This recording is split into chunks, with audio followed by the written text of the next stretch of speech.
Assalamualaikum warahmatullahi wabarakatuh.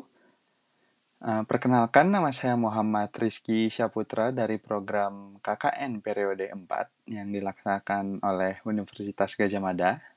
Dan pada kesempatan kali ini saya akan mempresentasikan mengenai digitalisasi sistem pembayaran, terutama untuk usaha mikro, usaha kecil, dan usaha menengah, terutama di desa, mulo, dan sekitarnya. Pertama-tama, saya akan menjelaskan apa itu digitalisasi pembayaran. Nah, pada dasarnya, digitalisasi pembayaran adalah tempat proses sebuah usaha menyediakan bentuk pembayaran digital sebagai salah satu bentuk transaksi jual-beli. Tapi perlu diingat bahwa sistem digitalisasi pembayaran tidak hanya terbatas di digitalisasi sistem transaksi jual-beli, tetapi juga pemilik usaha dapat melakukan digitalisasi untuk sistem keuangan usaha, yang mana akan saya jelaskan lebih lanjut nanti. Nah, pada infografis di samping, dapat dilihat ada 3 hal yang menjadi fondasi pada presentasi saya pada hari ini, yaitu penggunaan dompet digital, mobile banking, dan QRIS. Nah, bentuk dari digitalisasi pembayaran ada 3 yang perlu diperhatikan oleh pemilik usaha, yaitu adanya e-wallet atau dompet digital seperti OVO, Dana, GoPay, dan lain-lain. Yang kedua, m-banking atau mobile banking atau lebih identik dengan aplikasi bank. Dan yang ketiga adalah QRIS atau QR Code yang menjadi standar pembayaran berbasis barcode tentunya. Nah, pertama kita akan membahas mengenai dompet digital, yang biasa disebut juga sebagai alat pembayaran revolusioner. Nah, sebagai contoh yang telah diberikan tadi juga, dompet digital itu berupa OVO, Dana, Link Aja, GoPay. Dan jenis-jenis lainnya seperti ShopeePay dan masih banyak jenis-jenis dompet digital. Nah, aplikasi dompet digital memiliki fungsi utama, yaitu menyimpan dana yang dimiliki seseorang setelah pemilik akun atau pemilik dompet digital tersebut melakukan top up atau pengisian menggunakan uang asli. Sehingga dari uang asli dirubah menjadi dana yang ada dalam dompet digital pemilik akun tentunya. Dan mengapa seseorang memiliki dompet digital? Untuk mengetahui mengapa ini sebagai salah satu alat pembayaran yang revolusioner, kita harus mengetahui mengapa seseorang memiliki aplikasi dompet digital. Yang pertama, banyak keuntungan seperti cashback atau diskon langsung ketika seseorang memakai dompet digital sebagai moda pembayaran. Selanjutnya, dompet digital menjadi cara pembayaran beberapa aplikasi besar seperti Gojek, GoPay, Grab yang menggunakan OVO dan sebagainya. Yang dimana ketika seseorang yang dalam frekuensi tertentu menggunakan aplikasi seperti Gojek atau juga Grab, ketika mereka masih memiliki dana pada dompet digital masing-masing aplikasi tersebut, mereka bisa menggunakannya untuk melakukan pembayaran konvensional. Dan yang terakhir adalah kemudahan melakukan transaksi pembelian dengan hanya scan barcode yang telah disediakan oleh toko atau penjual. Jadi, 3 hal tersebut adalah alasan dasar mengapa seseorang memiliki aplikasi dompet digital. Nah, kita sekarang fokus ke mobile banking atau biasa disebut sebagai ATM dalam genggaman. Mengapa disebut demikian? Pertama-tama kita harus mengerti dulu bentuk-bentuknya, yaitu mobile banking adalah aplikasi yang terafiliasi dengan bank. Contohnya Livin yang dimiliki oleh Bank Mandiri, BNI Mobile Banking yang tentu dimiliki oleh BNI, dan Brimo, yaitu aplikasi yang dimiliki oleh Bank BRI. Nah, mobile banking itu adalah bisa diibaratkan sebagai ATM berjalan atau ATM yang ada dalam ponsel yang dapat melakukan segala hal yang dapat dilakukan ATM hanya dalam genggaman, terkecuali tentu yaitu mengambil uang tunai. Nah, dalam presentasi ini saya akan menjelaskan dua perspektif, yaitu alasan pembeli memiliki m-banking dan juga alasan pemilik usaha memiliki m-banking.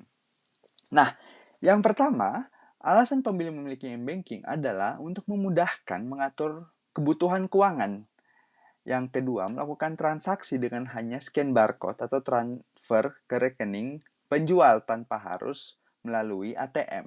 Dan tentu sangat memudahkan untuk keperluan pribadi seorang pembeli untuk kehidupan sehari-harinya dan juga dalam melakukan transaksi tentunya. Yang kedua adalah alasan pemilik usaha memiliki m-banking. Yang pertama adalah memudahkan mengecek mutasi dari rekening usaha. Yang kedua adalah pengusaha dapat melakukan transfer uang untuk keperluan usaha tanpa perlu pergi ke ATM dan ke bank, yang mana sangat memudahkan proses bisnis seorang pengusaha. Nah, jadi hal-hal tersebut yang menjadi motivasi mengapa digitalisasi pada sistem keuangan untuk usaha sangat penting untuk menggunakan m-banking, terutama untuk usaha mikro, menengah, dan juga usaha kecil. Nah, sini kita akan membahas mengenai QRIS atau QR Code sebagai standar pembayaran.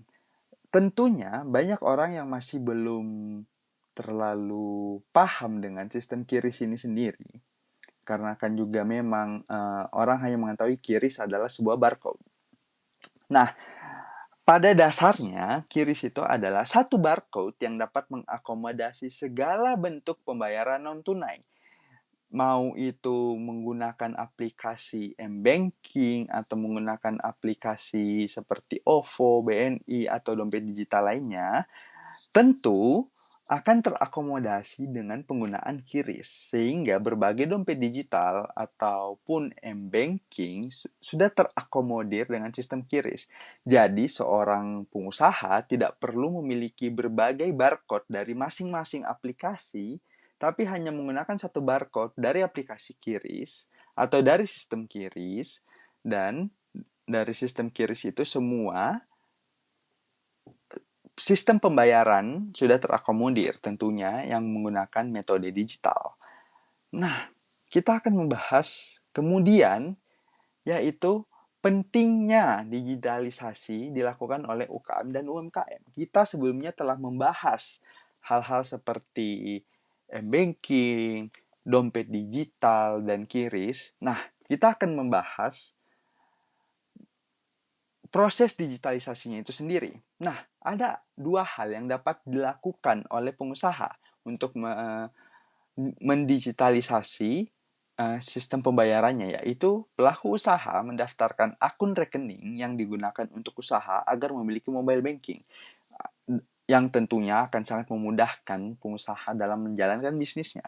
Dan yang kedua, pelaku usaha melakukan pendaftaran QRIS untuk usahanya agar memungkinkan digitalisasi pembayaran pada usahanya.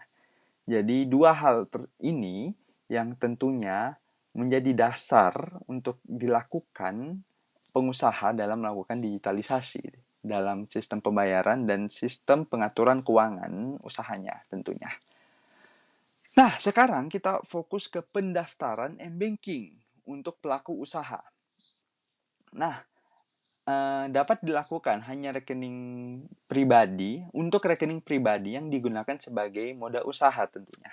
Nah, di sini kita akan mempelajari apa pentingnya mendaftarkan rekening untuk mendapatkan m-banking. Yang pertama adalah memudahkan pelaku usaha untuk mengecek mutasi tanpa perlu pergi ke ATM. Yang kedua, memudahkan proses transfer karena m-banking dapat menyimpan riwayat transfer. Jadi kita tidak perlu melakukan menginput ulang rekening yang akan kita transfer berkali-kali karena akan tersimpan di sistem m-banking, dan m-banking memungkinkan untuk melakukan pembayaran PLN, PDAM, internet, dan lain sesuai kebutuhan bisnis. Nah, berikut adalah contohnya. Yang pertama, yang paling kiri adalah cek mutasi. Dan perlu kita lihat memang prosesnya sangat mudah karena hanya dalam aplikasi kita bisa mengecek mutasi, pengeluaran, dan pemasukan yang masuk ke rekening usaha atau rekening pribadi kita. Nah, seperti yang dilihat, mutasi yang disediakan itu sangat rapi dan juga sudah diatur sesuai tanggal dan juga sehingga kita dapat memudahkan pengusaha untuk melihat mutasinya. Yang kedua, menyimpan daftar transfer, jadi kita tidak perlu mengulang-ulang menginput nomor rekening orang, jadi kita tidak perlu menyimpannya, kita tidak perlu mengingat rekening orang atau menyimpannya atau mencatatnya, kayak kita tinggal menginput sekali dan kemudian akan tersimpan di sistem. Dan juga membayar tagihan dan auto debit atau pengingat. Jadi tidak ada lagi yang namanya keterlambatan membayar tagihan karena bisa auto debit ataupun juga kita bisa menyalakan pengingat tentunya. Nah, sekarang hal yang salah satu paling signifikan dalam melakukan transaksi digitalisasi moda transaksi adalah memiliki QRIS sebagai standar pembayaran. Jadi di sini pelaku usaha dapat mendaftarkan QRIS untuk usahanya. Mengapa harus mendaftar QRIS dari sekarang? Tentunya karena QRIS memberikan opsi bagi pelanggan apabila ingin melakukan transaksi non tunai. Jadi ketika seseorang tidak membawa uang tunai bersamanya, tentunya menggunakan e-wallet ataupun m-banking dapat melakukan transaksi menggunakan scan barcode yang telah disediakan dari QRIS. Dan juga walaupun jarang digunakan, tidak ada ruginya memiliki QRIS karena tidak ada biaya layanan bulanan. Sehingga tidak merepotkan bagi pengusaha apabila memang kalaupun QRIS-nya jarang digunakan, tidak akan ada biaya yang memberatkan pengusaha dalam proses kepemilikan QRIS itu sendiri. Dan juga belum ada biaya yang dikenakan apabila mendaftar sekarang. Karena bisa saja di masa depan ketika seseorang ingin mendaftarkan QRIS untuk usahanya, bisa saja pihak dari QRIS akan membebankan biaya pendaftaran. Sehingga apabila didaftarkan sekarang tentu masih gratis. Dan juga QRIS memungkinkan menjadi cara transaksi apabila pelaku usaha ingin menjual produk secara online. Sehingga tentu sangat memudahkan seorang pengusaha untuk menjalankan bisnis secara online dengan hanya menggunakan QRIS sendiri. Nah, sekarang kita akan mempelajari secara singkat ya cara mendaftar QRIS untuk usaha. Yang pada saat ini saya akan jelaskan menggunakan aplikasi Dana.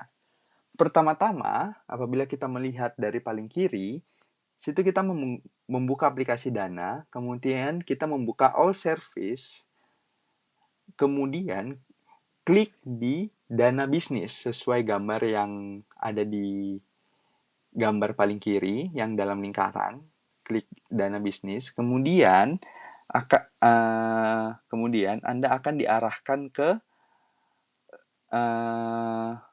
proses yang kedua, yaitu proses pendaftaran. Jadi di bawah layar akan ada tulisan daftar sekarang dan Anda bisa memencetnya. Dan setelah Anda mengklik daftar sekarang, Anda akan mengisi profil bisnis usaha Anda. Dan ketika semua sudah dilakukan, setelah beberapa hari Anda akan mendapatkan notifikasi. Anda juga dapat mengecek secara berkala aplikasi Dana Anda di bagian Dana bisnis. Dan juga ketika Anda sudah di-approve, tentunya Anda dapat mengunduh barcode QRIS Anda. Dan Anda bisa melihat gambar kedua, di situ ada tulisan unduh, silahkan dipencet. Dan ketika Anda sudah memiliki saldo dalam bisnis Anda, saldo dalam akun QRIS Anda tentunya ketika seseorang melakukan pembayaran menggunakan QRIS, otomatis saldo tersebut akan masuk ke akun Dana bisnis Anda yang sudah terafiliasi dengan akun QRIS Anda. Dan ketika Anda ingin menarik dana tersebut ke rekening Anda dapat memencet tarik saldo dan kemudian Anda akan mengisi rekening Anda dan kemudian ditransfer ke rekening Anda. Sangat simpel sebenarnya proses daripada implementasi digitalisasi pembayaran menggunakan QRIS ini. Dan demikian dari presentasi saya ini. Terima kasih atas perhatiannya. Apabila ada masukan, saran, atau pertanyaan dapat menghubungi nomor di atas, atau kita diskusikan bersama di kolom komentar. Terima kasih.